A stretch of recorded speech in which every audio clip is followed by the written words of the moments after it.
সুপ্রিয় শিক্ষার্থীবৃন্দ, আসসালামু আলাইকুম সবাইকে। প্রতিদিনের মতো আজকেও আমি তোমাদের সামনে হাজির হলাম। আজকে তোমাদের জন্য non profit organization and its account যে চ্যাপ্টারটা, অর্থাৎ অমুনাফাভোগী প্রতিষ্ঠান বা ব্যবসায়ী প্রতিষ্ঠানসমূহের হিসাব যে চ্যাপ্টারটা আছে, সেখান থেকে একটা বেসিক ক্লাস নিয়ে হাজির হলাম। আজকের বেসিক ক্লাসটা দেখার আগে আমরা দেখব আজকের এই ক্লাসটি যাদের জন্য, তোমরা যারা MBA প্রিলিমিনারিতে আছো, accounting for public sector and NGO সাবজেক্টে এবং BBA 4th ইয়ারে অ্যাডভান্সড অ্যাকাউন্টিং 2 যে সাবজেক্ট আছে, সেখানে নন প্রফিট অর্গানাইজেশন এই চ্যাপ্টারটা খুবই ইম্পর্টেন্ট। তো নন প্রফিট অর্গানাইজেশনের বেসিক ক্লাসে যাওয়ার আগে আমরা দেখব যে নন প্রফিট অর্গানাইজেশন বলতে আমরা কি বুঝি। নন প্রফিট অর্গানাইজেশন বলতে আমরা নর্মালি বুঝি অমুনাফাভোগী সংস্থা বা প্রতিষ্ঠান, অর্থাৎ যে সমস্ত প্রতিষ্ঠানের মুনাফা অর্জন করা মুখ্য উদ্দেশ্য নয়, জনকল্যাণ ও জনসেবা করাই হলো মুখ্য উদ্দেশ্য, সে সমস্ত প্রতিষ্ঠানগুলোকে বলা হয় নন প্রফিট অর্গানাইজেশন। যেমন স্কুল, কলেজ, বিশ্ববিদ্যালয়, দাতব্য চিকিৎসালয়, হাসপাতাল, এতিমখানা, মূলত এগুলোই হলো ক্লাব, বিভিন্ন ক্লাব যেগুলো আছে এগুলোই হলো নন প্রফিট অর্গানাইজেশন। তো যদিও তাদের মুনাফা অর্জন করা মুখ্য উদ্দেশ্য নয়, তবুও এই সমস্ত প্রতিষ্ঠানগুলো কিছু চকের মাধ্যমে তাদের হিসাবগুলো সংরক্ষণ করে। আমরা আজকে সেই হিসাবগুলো কিভাবে সংরক্ষণ করে সেটার একটা বেসিক ক্লাস নিয়ে হাজির হব। বেসিক ক্লাসটা দেখা হয়ে গেলে তারপরে আমরা এই চ্যাপ্টারের যতগুলো ইম্পর্টেন্ট অঙ্ক আছে সবগুলো ইম্পর্টেন্ট অঙ্ক আমরা তোমাদেরকে প্রত্যেকটা অঙ্ক হাতে কলমে প্র্যাকটিস করাবো। তো বেসিক ক্লাসটা আগে আমরা একটু দেখি। বেসিক ক্লাসে আমাদের অঙ্ক সমাধানের আগে অবশ্যই যে জিনিসগুলো জানতে হবে, যে এখানে প্রথম যে জিনিসটা সেটা হলো বিবরণী আকারে আয় ব্যয় হিসাব, যেটাকে ইংরেজিতে বলা হয় statement of income and expenditure account. তো ইনকাম অ্যান্ড এক্সপেন্ডিচার অ্যাকাউন্ট করতে হলে প্রথমে নেম অফ দ্য অর্গানাইজেশন সবার উপরে থাকতে হবে, অর্থাৎ সংস্থার নাম। Statement of income and expenditure for the year ended December 31st, 2000, যত সাল থাকে ডট ডটের জায়গায় তত সাল বসায় দেব, অর্থাৎ উপরে সংস্থার নাম থাকবে। তারপর লিখতে হবে statement of income and expenditure, তারপর আমাকে ডেট দিতে হবে for the year ended December 31st, যত ডেট থাকে দিতে হবে। ডিটেলস দুইটা টাকার ঘর দিব। প্রথমে আমরা লিখব ইনকাম। এখানে ইনকাম বা আয়সমূহ কী কী, ইনকামের মধ্যে আমাদের কি কি থাকতে পারে খেয়াল করো। এই statement of income and expenditure যেটা, সেখানে শুধুমাত্র মুনাফা জাতীয় ইনকামগুলো বসবে এবং পাশাপাশি সেখান থেকে মুনাফা জাতীয় এক্সপেন্সেসগুলো মাইনাস করতে হবে। তো ইনকামের মধ্যে যে আইটেমসগুলো থাকতে পারে, যেমন subscription, admission fee, interest on investment, sale of waste paper, sale of drama tickets, hall rent, locker rent, donation and subscription, tuition fee, late fine, billiard taking, proceeds of lectures, profit on bar বা restaurant, advertisement in periodicals, card room receipts, sale of grass, sale of soft drink, journey receipt, season charge। এ হলো total income. Normally এই ইনকামগুলো নিয়ে আমরা total income বের করব। তো total income আমরা সবগুলো ইনকাম যোগ করে ফাইনালি আমরা লাস্ট করে আনলে সেটা নাম হবে টোটাল ইনকাম। এখন আমরা এই টোটাল ইনকাম থেকে পরবর্তী পেজে যাব। টোটাল ইনকাম থেকে আমরা যে কাজটা করব, সব এক্সপেন্ডিচারগুলো মাইনাস করব, লেস এক্সপেন্ডিচার। এখন এক্সপেন্ডিচার কী কী থাকতে পারে? এক্সপেন্ডিচার মানে ব্যয়। মুনাফা জাতীয় ব্যয়ের মধ্যে salary, secretary fees, drama expenses, printing and stationery, audit fee, house rent, postage and telegram, repairing and renewal, cost of board and staff, electricity and water, newspaper and periodicals, donation to political organization, cost of drinks, upkeep of groundman's salary, meeting expenses। আরও মুনাফা জাতীয় যে ব্যয়গুলো আছে সেটা আমরা page 3-তে গেলাম। Page 3-তে এসে সেখানে travelling expenses, convenience, entertainment, tournament expenses, rates and taxes, interest on vote capital, billiards ball, charity, loss on bar restaurant, diet medicine, annual dinner expenses, depreciation of assets। তো নর্মালি এই সবগুলো আমরা এই যে previous page সহ যতগুলো expenditure তোমরা দেখতেছো লেস এক্সপেন্ডিচার নিয়ে, এই সবগুলো মুনাফা জাতীয় ব্যয়ের সমন্বয়ে আমরা টোটাল এক্সপেন্ডিচার বের করে ফাইনালি লাস্ট করে লিখব। তো টোটাল এক্সপেন্ডিচার যখন বের হবে, টোটাল ইনকাম যেখানে বের করছিলাম প্রথম পেজে, এই যে টোটাল ইনকাম, এই টোটাল ইনকাম থেকে টোটাল এক্সপেন্ডিচারের যে যোগফল সেটা মাইনাস করে দিলে আমরা কিন্তু পেয়ে যাব excess of income over expenditure obliques surplus অথবা ডেফিসিট ব্যালেন্সিং ফিগার হয়ে আসবে। অর্থাৎ এখানে তোমার excess of income over expenditure অর্থাৎ ব্যতিরিক্ত আয় বের হতে পারে। Excess of income over expenditure মানে হলো ব্যতিরিক্ত আয়, অথবা excess of expenditure over income অর্থাৎ আয়তিরিক্ত ব্যয় বের হতে পারে। অর্থাৎ এখান থেকে আমরা ব্যবসায়ী প্রতিষ্ঠানে যে নেট প্রফিট বা নেট লস বের করতাম সেটা আমরা টোটাল ইনকাম থেকে টোটাল এক্সপেন্ডিচার মাইনাস করে পাবো। টোটাল ইনকাম যদি বড় হয় তাহলে হবে excess of income over expenditure, আর যদি টোটাল এক্সপেন্সেস বড় হয় তখন সেটা হবে excess of expenditure over income. ঠিক আছে, এটা আবার ব্যালেন্স শিটে আমরা ফাইনালি অ্যাড করব। তো আমরা পরবর্তী পেজে যাব।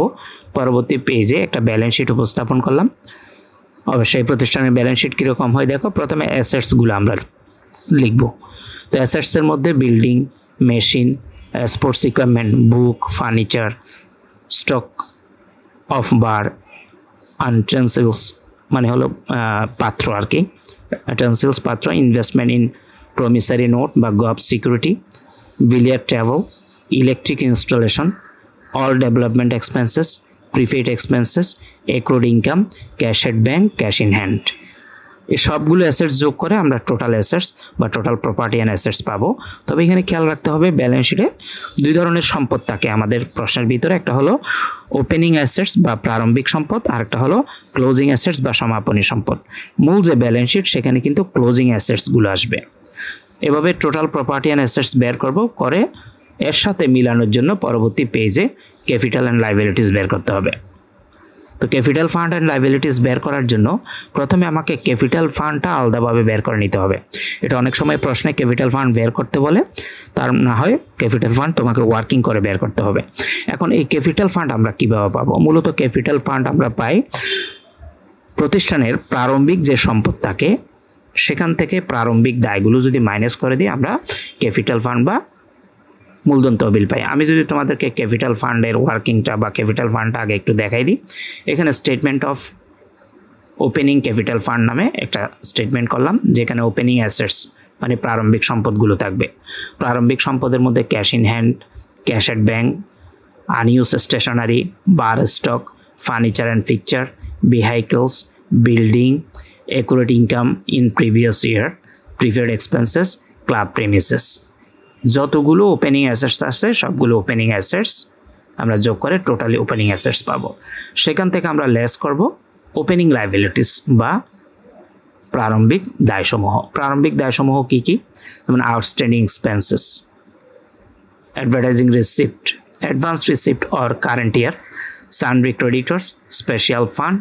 এই সবগুলো ওপেনিং লাইবিলিটিস আমরা যখন যোগ করে বাইরে আনি টোটাল ওপেনিং অ্যাসেটস থেকে মাইনাস করে দিলে আমরা কিন্তু ওপেনিং ক্যাপিটাল ফান্ড পেয়ে যাব। আবার একটু খেয়াল করো কি বলছি। ওপেনিং ক্যাপিটাল ফান্ড পেতে হলে তোমাকে ওপেনিং যে অ্যাসেটস অর্থাৎ প্রারম্ভিক যত সম্পদ আছে সবগুলো যোগ করে প্রারম্ভিক সব দায়গুলো যোগ করে তারপরে ওই ওপেনিং অ্যাসেটস থেকে মোট প্রারম্ভিক দায়ের যোগফলটা মাইনাস করে দিলে আমরা ওপেনিং ক্যাপিটাল ফান্ড বা প্রারম্ভিক মূলধন তহবিল পাবো। এভাবে এই opening capital fund and liabilities balance শিটের যে অংশটা সেখানে আগে বসাবো, বসিয়ে সেখানে আমরা অ্যাড অথবা লেস করব এক্সেস অফ ইনকাম বা এক্সেস অফ এক্সপেন্ডিচার। যদি দেখি এক্সেস অফ ইনকাম বের হয় তাহলে অ্যাড হবে, যদি এক্সেস অফ এক্সপেন্ডিচার বের হয় তাহলে কিন্তু লেস হবে। এটা কিন্তু আমরা পেজ 3-তে দেখো পেজ 3-তে বের করছিলাম কিভাবে টোটাল ইনকাম থেকে টোটাল এক্সপেন্ডিচার মাইনাস করে আমরা পাইতাম। তো এই রেজাল্টটা অর্থাৎ এটা total access of income over expenditure হলে প্লাস করব, আর যদি access of expenditure over income হয় তাহলে আমরা লেস করে দিব। তার সাথে আমরা অ্যাড করব লিগেসিক বা তারপরে ডোনেশন থাকলে ডোনেশনের মধ্যে দুই ধরনের থাকতে পারে প্রশ্নে, একটা মুনাফা জাতীয় একটা মূলধন জাতীয়। মূলধন জাতীয় অংশটা যেটা ক্যাপিটালাইজড সেটা কিন্তু এখানে আসবে, মানে দায়ের সাথে যোগ হবে অর্থাৎ ক্যাপিটাল ফান্ডের সাথে যোগ হবে। লাইফ মেম্বার ফিস মানে হলো আজীবন সদস্যের চাঁদা থাকলেও কিন্তু ক্যাপিটাল ফান্ডের সাথে যোগ হবে। স্পেশাল ফান্ড বিশেষ কোনো ফান্ড থাকলে সেটাও ক্যাপিটাল ফান্ডের সাথে যোগ হবে। অ্যাড হবে নিউ রিসিপ্টস, তাদের নতুন কোনো প্রাপ্তি থাকলে মূলধন জাতীয়, এবং লেস হবে এক্সপেন্সেস থাকলে মূলধন জাতীয় কোনো খরচ থাকলে। তারপর হলো সাবস্ক্রিপশন রিসিপ্ট ইন অ্যাডভান্স, যদি তাদের opening subscription receipt in advance থাকে অর্থাৎ প্রারম্ভিক চাঁদা থাকে তাহলে কিন্তু সেটা আমরা মাইনাস করে দেব। তারপরে এক্সপেন্সেস ডিউ, কোনো প্রারম্ভিক বকেয়া খরচ থাকলে সেটাও আমরা মাইনাস করে দেব। এভাবে ক্যাপিটাল ফান্ড অ্যান্ড লাইবিলিটিসটা তৈরি হবে একসাথে। এই ক্যাপিটাল ফান্ড অ্যান্ড লাইবিলিটিসের যে যোগফল আসবে সেটাই কিন্তু আমাদের এই পূর্ববর্তী পেজে যে টোটাল প্রপার্টিস অ্যান্ড অ্যাসেটসের যোগফল তার সাথে কিন্তু মিলে যাবে। ঠিক আছে, তাহলে ক্যাপিটাল ফান্ড অ্যান্ড লাইবিলিটিসটা আমি আবার একটু বলতেছি। ক্যাপিটাল ফান্ডটা তোমাকে তৈরি করে নিতে হবে, সেটা আমরা তৈরি করার সূত্র কি শিখছি, প্রশ্নের ভিতরে প্রারম্ভিক যে সম্পদ আছে সেখান থেকে প্রারম্ভিক দায় মাইনাস করে দিলে আমরা ক্যাপিটাল ফান্ড বা ওপেনিং ক্যাপিটাল ফান্ড পাবো। সেটার সাথে অ্যাড করব এক্সেস অফ ইনকাম আসলে, যেটা আমরা ইনকাম অ্যান্ড এক্সপেন্ডিচারে পাই, এবং লেস করব যদি আমরা এক্সেস অফ এক্সপেন্ডিচার পাই সেটা আমরা লেস করব। তার সাথে লিগেসিক যেগুলো অ্যাড করব, যেমন ডোনেশন মূলধন জাতীয় প্রাপ্তি, লাইফ মেম্বার ফিস আজীবন সদস্যের চাঁদা, স্পেশাল ফান্ড এগুলো যোগ করব, নিউ রিসিপ্ট থাকলে যোগ করব, এবং লেস করব এক্সপেন্সেস। তারপরে সাবস্ক্রিপশন রিসিপ্ট ইন অ্যাডভান্স থাকলে আমরা লেস করে দিব, এবং এক্সপেন্সেস ডিউ থাকলে আমরা লেস করে দিব। ফাইনালি আমরা সবগুলো যোগ বিয়োগ করে ক্যাপিটাল ফান্ড অ্যান্ড লাইবিলিটিসটা পেয়ে যাব। এইভাবে আমরা টোটালি একদম প্রথম থেকে আমরা যদি খেয়াল করি যে ইনকাম অ্যান্ড এক্সপেন্ডিচার একটা স্টেটমেন্ট করে সেখান থেকে এক্সেস অফ ইনকাম বের করব, তারপরে আমরা ব্যালেন্স শিট করে টোটাল অ্যাসেটস, এবং ফাইনালি আমরা ক্যাপিটাল ফান্ড অ্যান্ড লাইবিলিটিস করে টোটাল ক্যাপিটাল অ্যান্ড লাইবিলিটিসটা মিলাবো টোটাল অ্যাসেটসের সাথে।